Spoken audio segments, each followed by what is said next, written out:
Oke, coba bayangkan ada seseorang yang bilang bahwa ada harta karun yang terkubur 5 meter dari tempat kalian berdiri. Sudah dibayangkan? Sudah. Nah, menurut kalian, apakah informasi itu sudah cukup untuk menemukan harta karun yang disebutkan? Tidak. Kira-kira kenapa? Belum tahu Belum arahnya kemana. Iya, bagus. Nah, dari pernyataan itu kita bisa tahu bahwa pernyataan 5 meter dari tempat kalian berdiri itu belum cukup untuk bisa kita temukan harta karunnya karena kita tidak tahu arahnya kemana. Nah, bisa jadi arah dari harta karun yang 5 meter dari kita berdiri tadi itu di depan kita, di samping kita, atau di belakang kita kan. Nah, dari pernyataan itu kita hari ini akan belajar tentang vektor dan skala.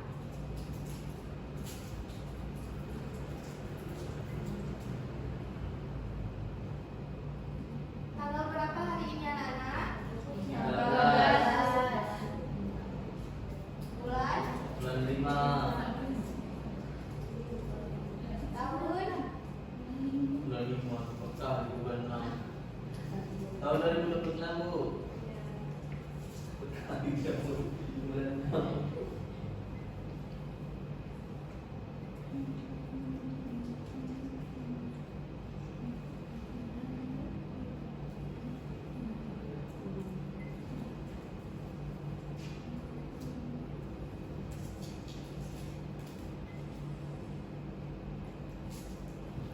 Oke, sebelum kita lanjut ke pembelajaran, Ibu mau kasih tahu dulu bahwa kita mau memberitahu dulu tujuan pembelajaran kita hari ini. Nah, di sini Ibu mau peserta didik itu mampu menjelaskan perbedaan antara besaran skala dan besaran vektor. Dan yang kedua itu peserta didik mampu menjelaskan makna arah dan besar dalam vektor. Nah, yang ketiga itu peserta didik mampu menggambarkan vektor. Yang keempat itu peserta didik dapat melakukan penjumlahan atau pengurangan vektor dengan cara segitiga dan jajaran meja. Nah, untuk tujuan yang ketiga dan keempat itu, Ibu akan mengetes kalian lewat LKPD di akhir pembelajaran nanti. Jadi, disimak dan dicatat ya semuanya. Oke, sekarang kita masuk ke pembelajarannya. Nah, untuk besaran vektor, besaran skala,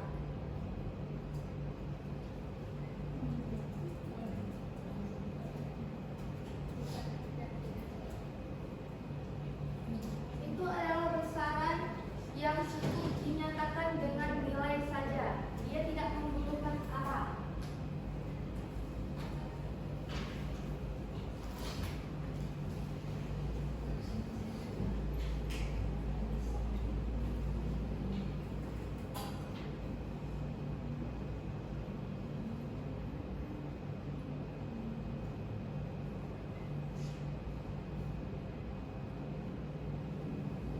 Oke, ada yang tahu apa contoh dari besaran skala?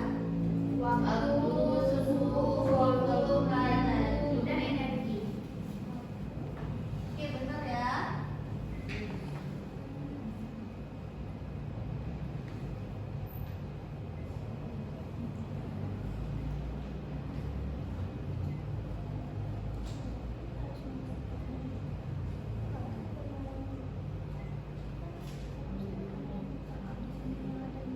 Nah, untuk besaran vektor itu adalah besaran yang tidak cukup hanya dengan menyebutkan nilai saja, dia membutuhkan arah. Nah, berarti besaran vektor itu apa? Besaran yang membutuhkan nilai dan arah. Benar ya.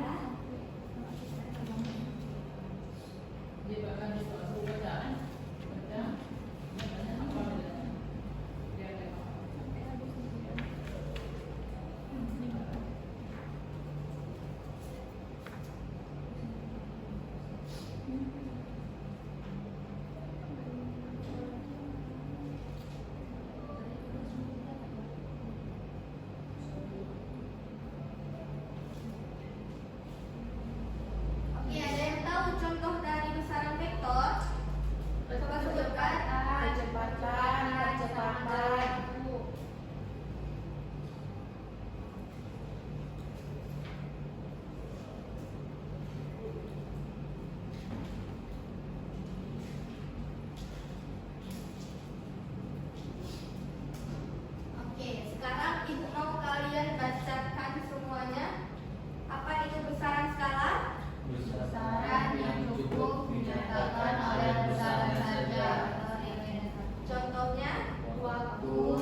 Coba semuanya lihat ke papan.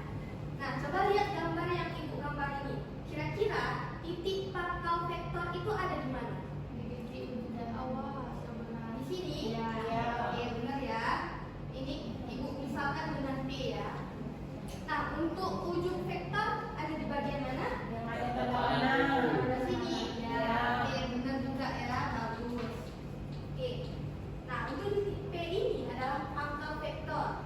Untuk titik Q itu adalah ujung dari vektor. Nah, arah panahnya itu menunjukkan arah dari besar vektor. Dari vektor. Nah, untuk dari P ke Q ini menunjukkan besar dari vektornya. Nah, sekarang ibu mau jelaskan juga macam-macam notasi vektor.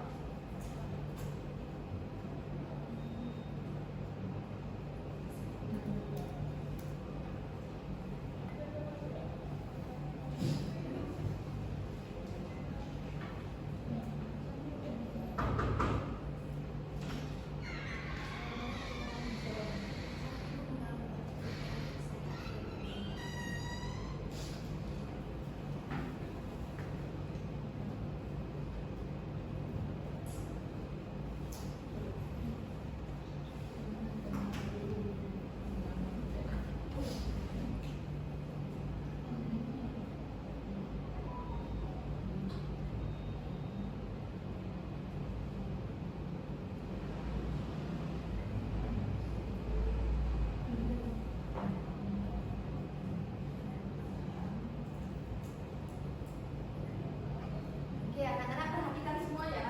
Untuk notasi vektor itu biasanya ditulis dengan ada yang dengan huruf yang ditebalkan dan ada juga huruf yang di atasnya itu diberi tanda panah. Dan ada juga huruf yang dimiringkan. Nah, semua ini bisa kita tuliskan ya. Boleh dengan huruf tebal, huruf yang ada tanda panahnya di atas atau huruf yang dimiringkan. Mengerti? Mengerti, Bu. Oke, sekarang ibu akan menjelaskan tentang penjumlahan vektor. Nah, yang pertama itu ada penjumlahan sederhana.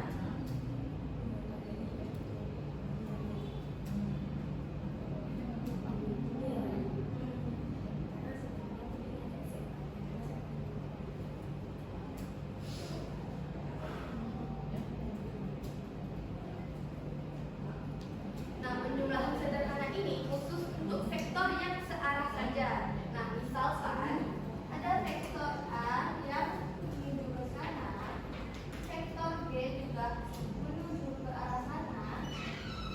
Nah, untuk vektor seperti ini bisa kita tuliskan, bisa langsung kita tambah aja. Misalnya nih, kan vektor ini bertemu dengan pangkal vektor yang B ini kan, bisa kita tambahkan langsung kayak gini. Jadinya ini R sama dengan vektor A tambah dengan vektor B. Oke, ibu mau kasih contoh. Misalnya vektor A ini 3 meter dan vektor B ini 4 meter. Nah, berarti penjumlahannya berapa? 7. Oke, benar ya. Berarti M-nya itu 7 meter. Seperti itu ya. Tapi ini cuma berlaku pada kasus untuk vektor yang searah saja. Nah, yang kedua ada penjumlahan secara poligon.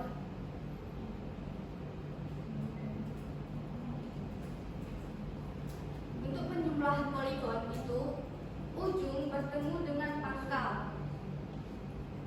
Misalkan ya, penggambaran.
lagi, apa saja diketahui perpindahan? Perpindahan ke timur tidak.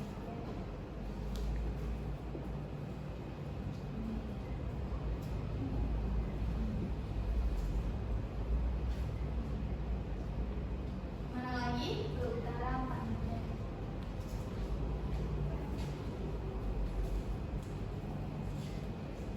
Apa yang ditanya? Besar perpindahan.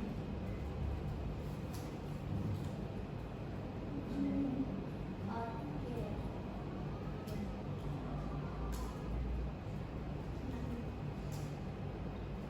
Nah, ini bisa kita gunakan rumus R sama dengan akar A ditambah dengan akar B.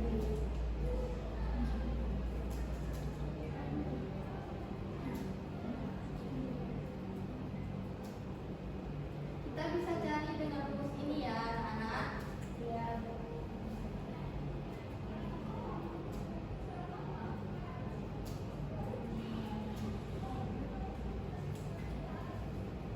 Vektor A berapa tadi? Oh, belum ibu misalkannya. Ini ibu misalkan dengan vektor A. Dan ini saya misalkan dengan vektor B ya. Vektor A berapa anak-anak? 3 meter ke timur. 3 meter ke timur.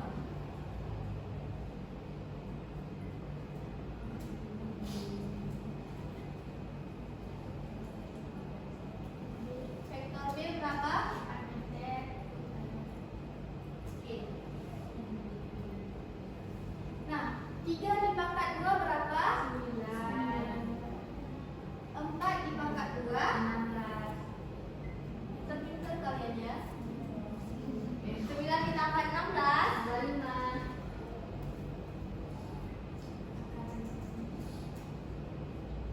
akar dari 25 berapa? 5. Oke, bener ya.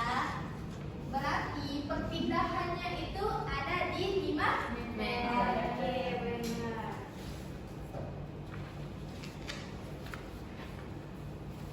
Nah, untuk penjumlahan ini berlaku hanya untuk sudut 90 derajat. Nah, kalau misalnya ada soal yang membahas sudutnya diketahui itu 60 derajat atau sudut selain 90, itu bisa kita gunakan rumus yang ini ya, R sama dengan akar A pangkat 2 ditambah B pangkat 2 ditambah 2AB cos theta. Kenapa di sini tidak dijabarkan cos theta? Karena sudutnya itu 90 derajat. Cos 90 derajat berapa anak-anak? Oke. Mengerti? Mengerti. Kita lanjut ya. Oke, di sini kita mau diskusi ya. Ibu mau tahu kira-kira apa perbedaan antara jarak dan perpindahan? Ada yang mau jawab? Ibu tunggu ya. Ada yang mau jawab? Perbedaan antara jarak dan perpindahan. Oke, Nurul. Jadi perbedaan antara jarak dan perpindahan itu adalah kalau jarak dia hanya memiliki nilainya saja, dia tidak memiliki arahnya. Tapi kalau perpindahan dia memiliki nilai dan arahnya. Oke, benar ya. Tepuk tangan untuk Nurul. Nah, yang kedua, apa yang terjadi jika kita mengabaikan arah dalam pengukuran fisika? Ada yang mau jawab? Ayo. Hasilnya kurang akurat, Bu. Terus, ada lagi? Menyesat. Oke, benar ya. Karena kalau kita mengabaikan arah dalam fisika, fisika kan banyak yang soal-soalnya itu menunjukkan arah kan. Jadi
ibu akhiri. Assalamualaikum warahmatullahi